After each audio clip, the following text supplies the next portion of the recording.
E como o pastor falou, né, mais uma vez eu estou aqui, não para fazer a minha vontade, mas a vontade do Senhor.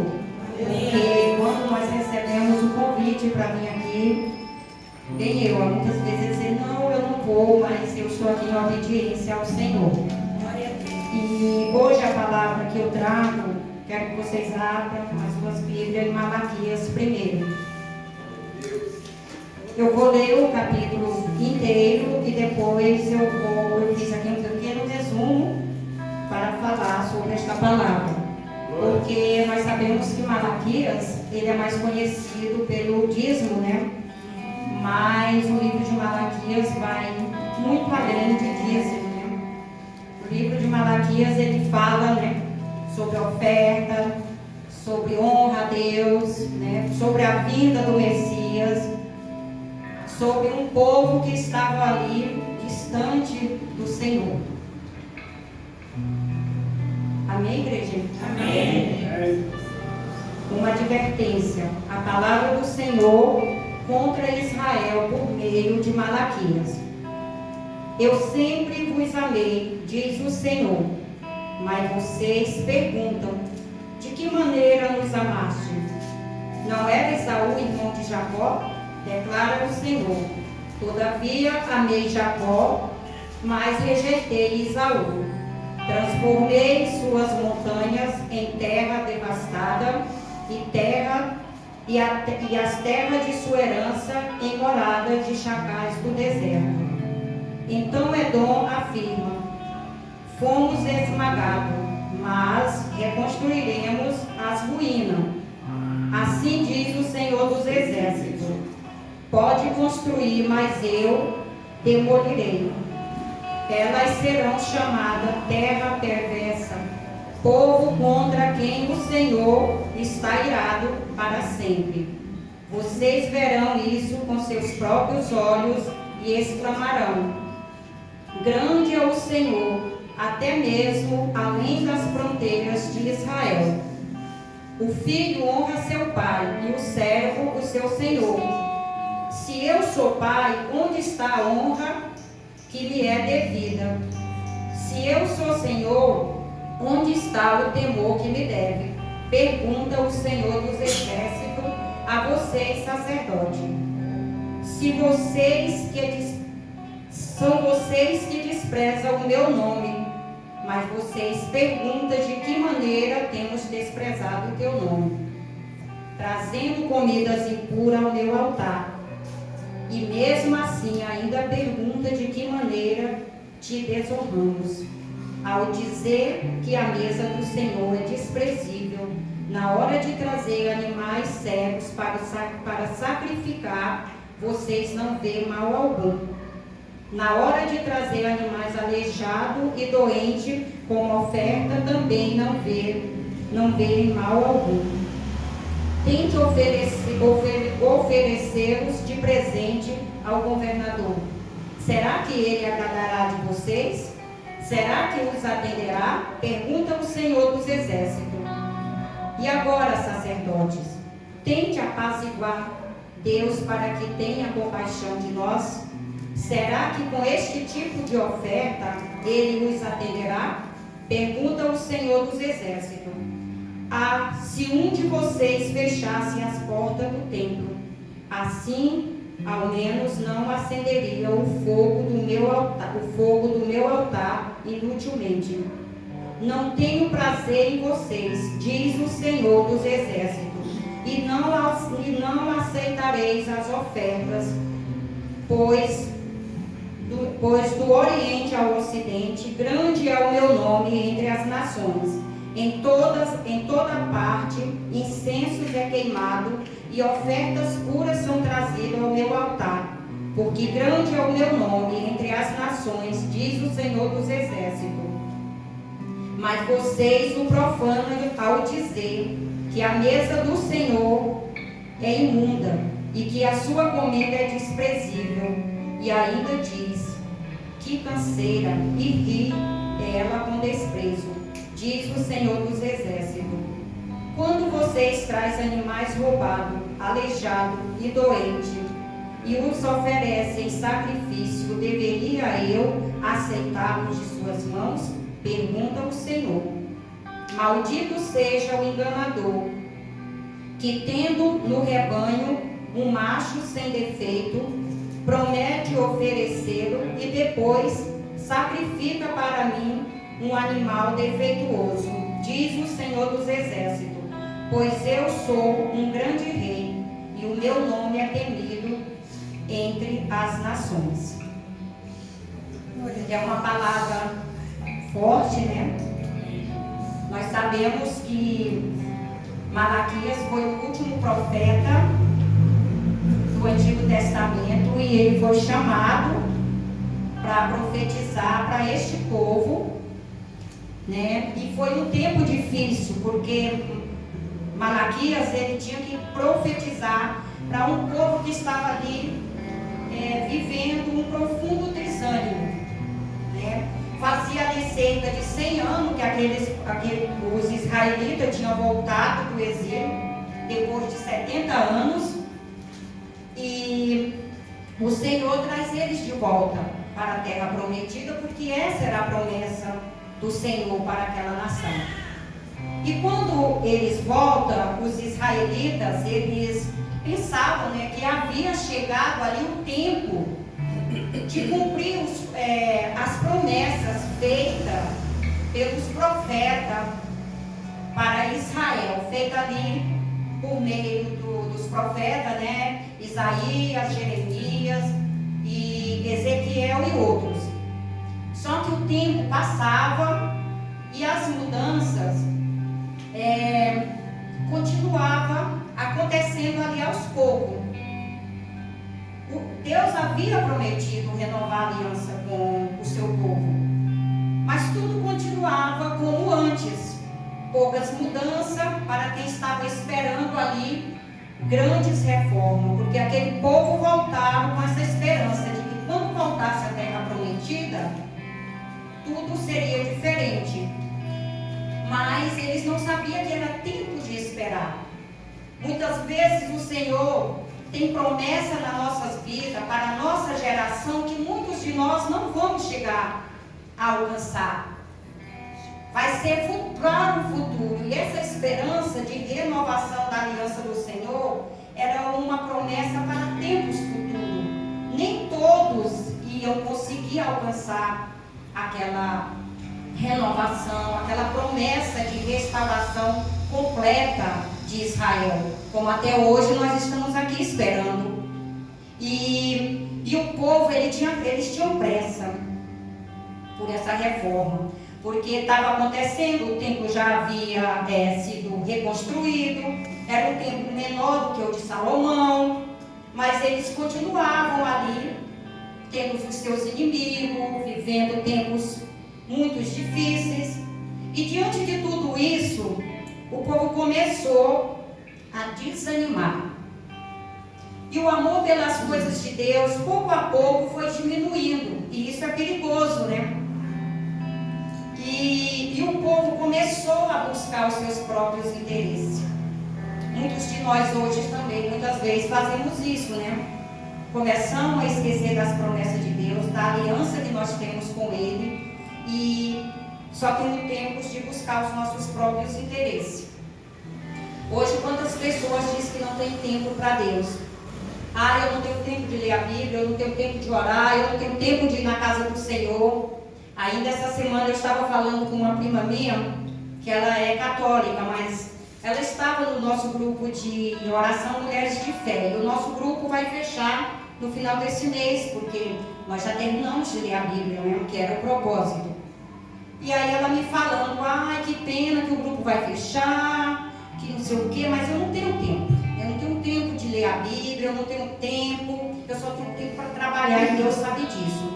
E aquilo me doeu o coração, porque ela não conhece a palavra de Deus, mas tem muitas pessoas que conhecem a palavra de Deus e que só abre a Bíblia quando está na igreja, quando sai da igreja, guarda e domingo abre de novo. E não é isso que Deus quer de nós, né?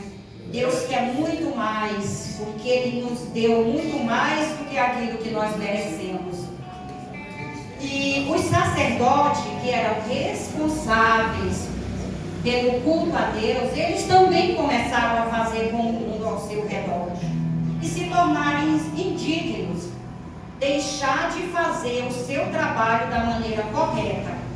Em vez de zelar pela casa de Deus, começaram a aceitar determinadas práticas no culto que era contrária à vontade de Deus revelada na lei de Moisés. O culto a Deus, ele passou a ser um ritual mecânico, sem vida, mera formalidade. E hoje nós vemos muito isso, né? Em muitas igrejas, que o culto, ele é só uma formalidade, porque precisa acontecer. Muitas pessoas vão para a igreja por obediência, não a Deus, mas o pastor, para não ser chamado a atenção. O coração do povo não estava mais no Senhor. Em Mateus 15:7 diz: hipócritas, bem profetizou Isaías acerca de vocês, dizendo: este povo me honra com os lábios, mas seu coração está longe de mim. Em vão me adoram. Seus ensinamentos não passam de regras ensinadas por homens. Assim estava a nação de Israel. E assim está o mundo hoje. Hoje nós vemos muitas pessoas dizendo Senhor, Senhor, mas nem todo que diz Senhor, Senhor entrará no reino de Deus, como diz a palavra, né? E foi nesse contexto que Malaquias foi chamado para profetizar ao povo da aliança e chamar ao arrependimento, especialmente os sacerdotes. Malaquias não trouxe uma palavra fácil para aquela nação. A mensagem trazida pelo profeta para o povo e o sacerdote era que eles deveriam se arrepender e cultuar a Deus da maneira correta. Eles deveriam permanecer fiéis a Deus e perseverar em oração, mesmo em dias difíceis, em tempos difíceis. E era tempos difíceis naquela época. Naquela época o povo estava passando por opressão política, opressão econômica, desemprego, fome. Havia muitos órfãos, muitas viúvas, não diferente do tempo que nós estamos vivendo hoje, só que em um contexto bem diferente. E tudo isso estava acontecendo por causa da guerra, por causa dos inimigos ao redor de Israel. E era esta a situação de incerteza que aquele povo vivia. E geralmente, quando isso acontece, as pessoas tendem, né, a abandonar a Deus e o serviço religioso. A palavra de Malaquias é que vale a pena cultuar a Deus.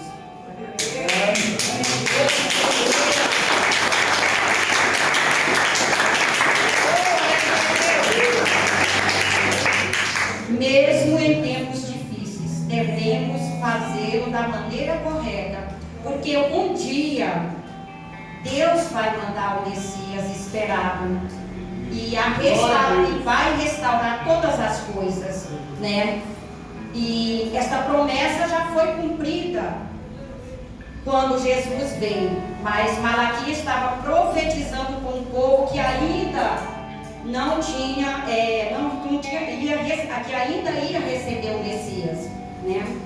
E o Messias, ele veio, e nós sabemos que depois de Malaquias foram 400 anos, se eu não me engano, até a volta, né, a vinda do mensageiro João Batista. Malaquias estava preparando aquele povo para esperar em Deus, esperar fazendo o que era certo diante de Deus. Embora a palavra tenha sido dura, a primeira coisa que Deus diz para aquele povo rebelde, para aquele povo desobediente e ingrato, por intermédio de Malaquias, é que eu sempre vos amei.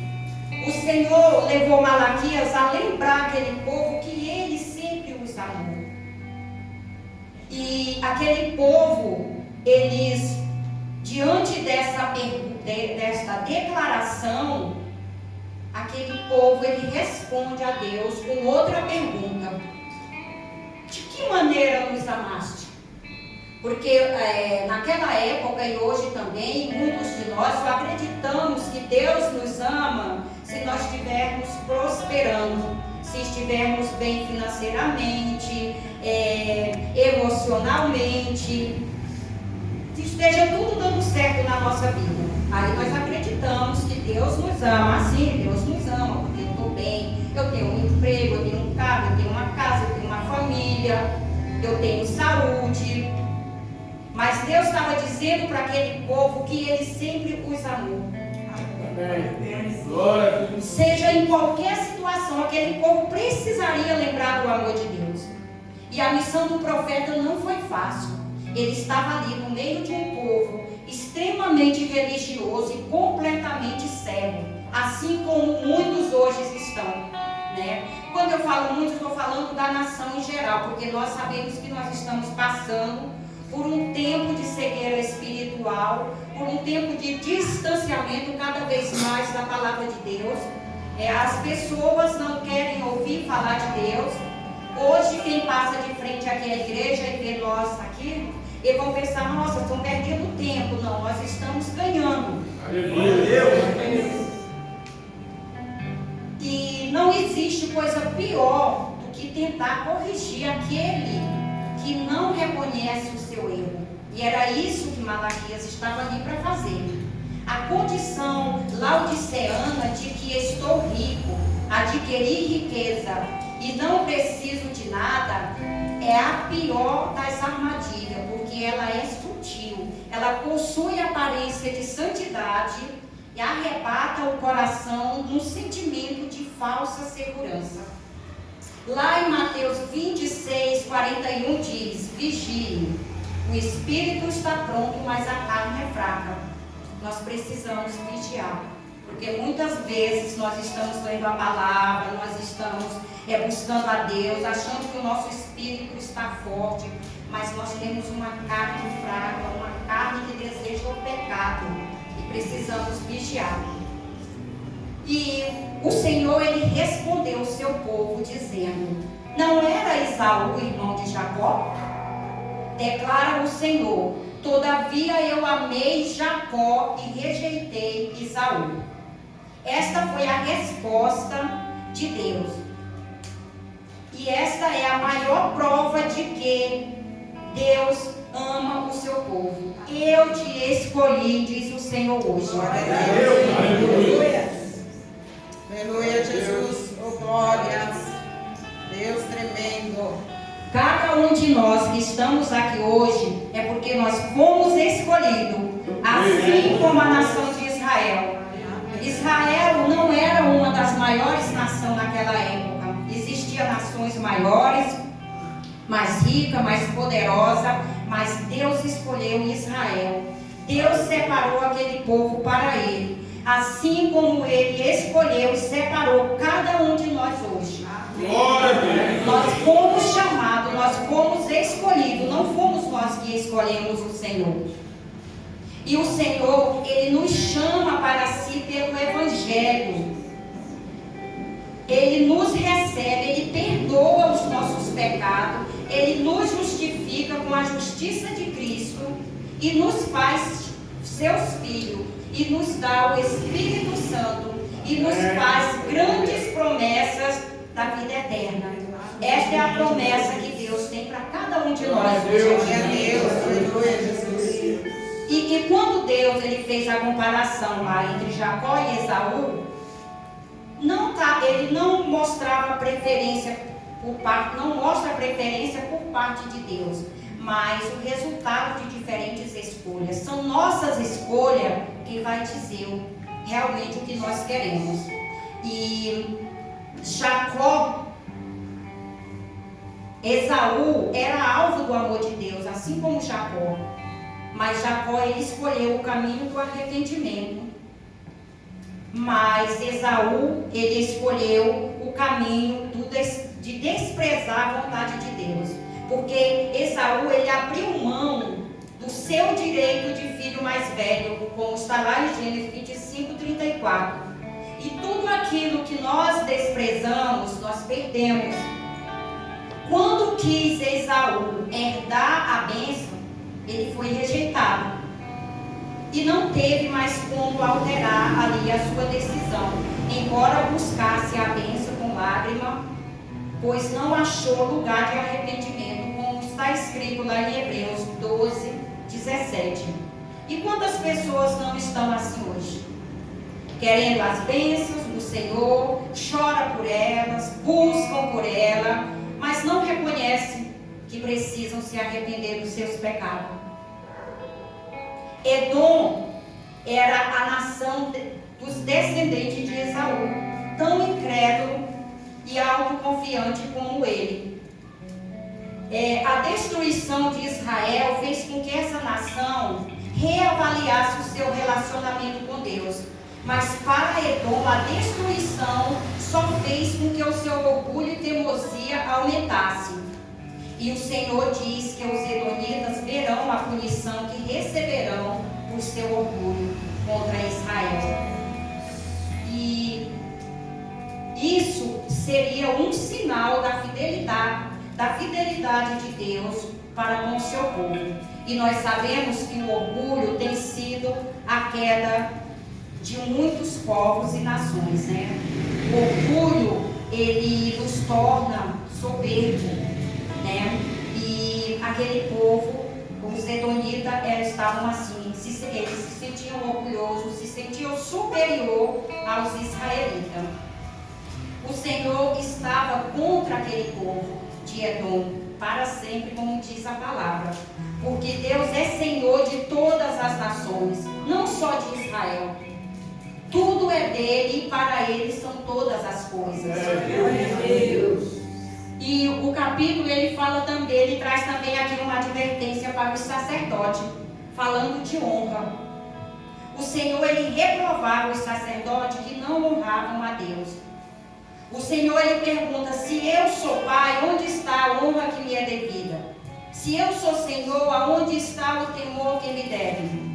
Aquele povo chamava Deus de Pai, de Senhor, mas não honrava e nem o temia. E isso é triste. E isso nós, quando lemos o Antigo Testamento, nós ficamos imaginando, era aquele povo. Por que aquele povo fazia desse jeito? Hoje nós somos iguais, hoje nós somos o povo de Israel. E fazemos até pior. Hoje nós estamos em uma sociedade que está fazendo pior do que aquela época. Se o Senhor Jesus Cristo voltasse como cordeiro, seria mais uma vez crucificado.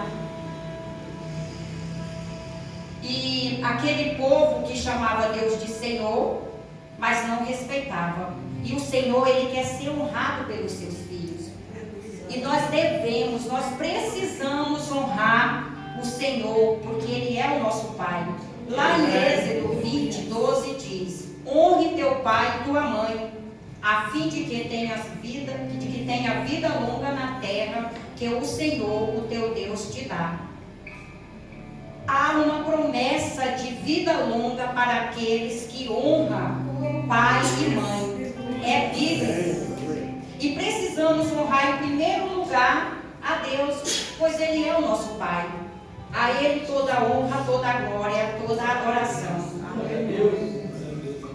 Os sacerdotes também foram repreendidos por Deus. Eles estavam ali oferecendo a Deus sacrifícios impuros, animais cegos, aleijados, doentes, fora do que era indicado ali por Deus no Êxodo.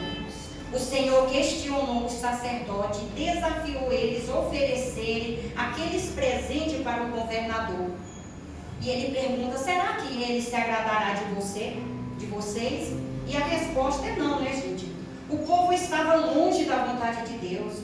Para eles estava tudo bem. Quando estamos longe do caminho do Senhor, nós fazemos tudo errado e ainda achamos que estamos certos. Eles levavam as suas ofertas desprezíveis, os sacerdotes aceitavam e com isso acendia ali fogo estranho no altar do Senhor. E lá no versículo 10 o Senhor diz: tomara houvesse entre vós quem fechasse as portas do templo. O Senhor estava dizendo ao povo: eu prefiro um templo fechado a um templo que me desonra. O Senhor estava falando para um povo que dizia honrar enquanto oferecia do pior que tinha. E para este povo foram dirigidas duras palavras: eu não tenho prazer em vós, diz o Senhor dos Exércitos, e não aceito as suas ofertas. Isso é muito forte, porque Deus estava dizendo para um povo que não aceitava as suas ofertas. E a pergunta que fica para nós hoje é: o que temos ofertado ao Senhor? O que realmente temos ofertado? Quando o Senhor se refere à oferta, Ele não está falando em quantidade, mas sim em qualidade do que ofertamos. Lembra da viúva pobre, lá de Lucas 21:3? Afirmo que esta viúva pobre colocou mais do que todos os outros. Todos estes deram o que lhes sobrava, mas ela, da sua pobreza, deu tudo o que possuía para viver. O Senhor não estava falando só das 2 moedas da viúva, mas da maior oferta. Ela deu da sua própria vida, ela tirou do seu próprio sustento, sacrificou-se ao ofertar. Na verdade, a sua oferta era ela mesma. Com aquela oferta, ela mostrou o tamanho da sua fé. O que o Senhor quer de cada um de nós não é a quantidade do que nós vamos dar, mas a qualidade. E não é só, Ele não está falando só financeiramente, Ele está falando do tempo que nós temos que dedicar ao Senhor, do tempo que nós tiramos para ler a palavra. É disso que o Senhor está falando. E quando Malaquias fala sobre oferta, ele não está se referindo a apenas dinheiro, mas a nossa resposta ao tudo que o Senhor nos entregou. É disso que Malaquias está falando. Até quando Deus terá de suportar nossa arrogância em pensar que somos alguma coisa diante dele? Até quando a sua bondade se estenderá por um povo que insiste em rejeitar a cura da enfermidade mortal que é o pecado e que não admite ter? Esses somos nós, né? Que muitas vezes nós não admitimos que precisamos de cura. E todos nós precisamos. Por mais que nós estejamos na presença do Senhor, nós precisamos ser curados todos os dias. Glória a Deus.